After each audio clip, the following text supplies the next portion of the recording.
Olá, bem-vindos à Arte da Guerra, com o embaixador Francisco Seixas da Costa, para continuarmos a fazer um programa, mais um, o terceiro, se não estou em erro, seguido, monotemático, a propósito da invasão ucraniana, da invasão Rússia à Ucrânia. Senhor Embaixador, como é que observa mais esta semana, à quarta, quase no final, quase a fazer um mês, faz um mês no final desta semana, como é que observa o que se passou, entretanto, no terreno, sendo certo que, aparentemente, a melhor opção da Rússia é mesmo o sul da Ucrânia, onde os desenvolvimentos militares têm corrido aparentemente melhor do que no resto do país, não lhe parece? Eu acho que aquilo que se tem passado, já vamos num mês, praticamente,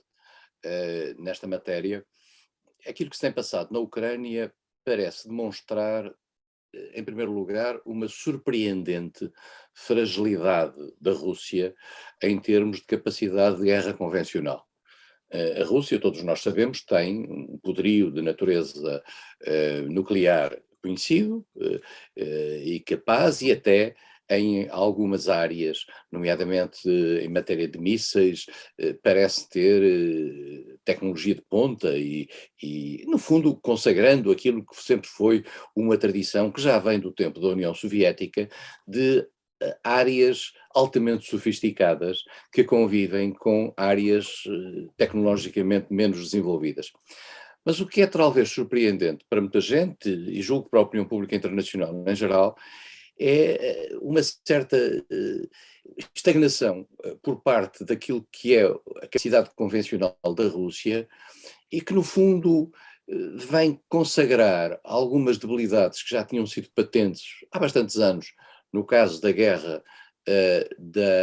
do Afeganistão, das dificuldades quando da ação na Chechênia, e que provam que a Rússia, contrariamente àquela ideia de que havia, de que podia ter uma capacidade de ação imediata digamos, um tapete vermelho à sua frente, e o vermelho diz bem com esta cor, para poder fazer uma ação bélica na sua periferia, afinal tem dificuldades nesse arranque, e mais do que isso, viu-se confrontada na Ucrânia com uma resistência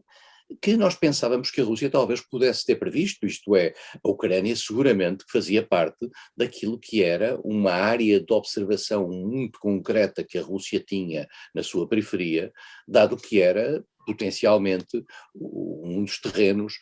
da ação militar mais admissíveis. O que prova que a intelligence, a capacidade de informação e mais do que isso, a medição relativamente àquilo que eram as dificuldades que podia encontrar no terreno, não foi feita de uma forma eficaz, e a prova provada é este avanço muito lento. E o António tem razão, o avanço é mais rápido na zona sul, na cobertura daquilo que é o Mar de Azov, que é a zona que o Donbass tem junto à costa sul, e agora na tentativa e no avanço, quer por Mariupol até Odessa, que é aparentemente aquilo que é o objetivo imediato, o objetivo que a Rússia se propõe ter. No fundo, a tal criação de uma espécie de uma faixa de isolamento da Ucrânia face quer ao Mar de Azov, quer ao Mar Negro. O problema é a sustentabilidade disso. A sustentabilidade disso e a capacidade de manter isso, e ao mesmo tempo, no norte, nós verificamos que as diversas ações que a Rússia tem vindo a desenvolver, quer no Donbass, onde a sua presença, quer por interpostas forças, já era evidente, mas quer até em direção a Kharkiv, vindo diretamente do próprio território russo, como em direção a Kiev, vindo do território da Bielorrússia, afinal, tem as suas limitações. Há uns estrategas militares que dizem que a Rússia não pretende invadir as cidades, ou essas cidades, mas pelos vistos pretende invadir Mariupol, no sul, e que a ideia é cercá-las, contê-las, para poder fazer, digamos, uma pressão de natureza política. Mas depois também nós verificamos que no ocidente do país, e julgo que já dissemos isto aqui na semana passada, no ocidente do país, que é aquela zona por onde vem em todo o apoio de natureza militar e não só à Ucrânia, a Rússia apenas consegue fazer ataques com mísseis, alguns dos quais têm consequências em termos de danos colaterais, nomeadamente em matéria de população civil, importantes. Mas a Rússia não consegue ir a cidades como Lviv e não consegue mandar tropas pelo terreno até aí. O que significa que é pouco claro como é que a Rússia vai gerir isto, tendo em atenção que os países ocidentais, nomeadamente através da Polónia, mas também da Roménia, da Hungria, da Eslováquia, podem fazer entrar material, nomeadamente material militar, aquilo que foi anunciado quer pelos Estados Unidos, quer pela União Europeia, que podem reforçar as forças ucranianas, que pelos vistos estão mobilizadas e em particular psicologicamente muito mobilizadas para a defesa do seu território. Mas como é que compreende isso, Sr. Embaixador? Há quem diga que, peço desculpa por interromper, há quem diga que o problema decorre do facto de ser difícil para as pessoas que rodeiam Vladimir Putin dizerem qualquer coisa que sabem à partida que ele não gosta de ouvir e, portanto, ter-se-ão defendido contando-lhe uma fábula que depois no terreno se verifica não ser verdadeira. Parece-lhe uma explicação razoável para essa debilidade que se está a sentir na investida russa? Nós não conhecemos bem o que é a entourage de Vladimir Putin, Claro. mas podemos pressentir que se trata de um autocrata que naturalmente gosta de ter à sua volta pessoas que lhe digam que sim e pessoas que lhe deem, digamos, perspectivas positivas. Dito isto, as pessoas também não são demasiado irresponsáveis no sentido de estarem a vender-lhe uma história que depois no terreno vão acabar por pagar. Os líderes, os chefes militares, os chefes da intelligence, são responsáveis por aquilo que digam a Putin. E com a realidade infirma aquilo que eles dizem, naturalmente são eles os principais culpados dessa informação errada. Claro. Nós sabemos que Putin é um personagem que vive, eu diria, envolvido numa mística, eu diria que passa para além daquilo que é normal num líder político. Há ali qualquer coisa de religioso, há ali qualquer coisa de histórico, há ali qualquer coisa de uma espécie de um destino nacional, de que ele se considera uma espécie de protagonista para o futuro. Uma espécie de Rasputin, como alguém escrevia.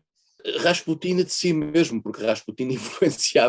influenciava a corte e influenciou-a até ela cair. Mas Putin de facto vive com essa memória histórica e aquele famoso discurso mostra um pouco isso. Há aqui uma noção de que ele está possuído de uma certa imagem do papel da Rússia no mundo, que provavelmente tem pouco a ver com a realidade. Agora, o que isto nota é, o que se passou nas últimas semanas na Ucrânia, mostra que a Rússia é um país dual, é um país que tanto tem tecnologias de ponta, como tem depois um peso de uma máquina de guerra um pouco burocratizada e, em particular, pouco adaptada a conseguir êxitos rápidos. Ora bem, o que nós pensávamos sempre é que a Rússia tinha um exército, e dizia-se que, inclusivamente, depois de 2008, depois da crise na Geórgia, até hoje o exército russo tinha vindo a melhorar extraordinariamente, mas, pelos vistos, nós reparamos com cenas. Temos que descontar aí o efeito de propaganda que eventualmente possa ser dado também pelas forças ucranianas, mas com cenas de alguma fácil destruição de material militar russo pesado, em matéria de artilharia, aquilo que parece ser uma hesitação e um estacionamento no terreno que facilita, por exemplo, o bombardeamento dessas mesmas unidades por parte de drones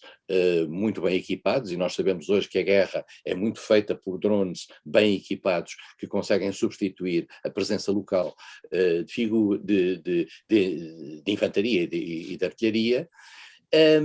mesmo que a Ucrânia não tenha, por exemplo, uma capacidade de mísseis como tem a Rússia, nem sequer tem uma capacidade em força aérea como tem a Rússia. E sabendo nós que a Ucrânia não conseguiu convencer os países ocidentais para criarem uma zona de exclusão aérea, já aqui se explicou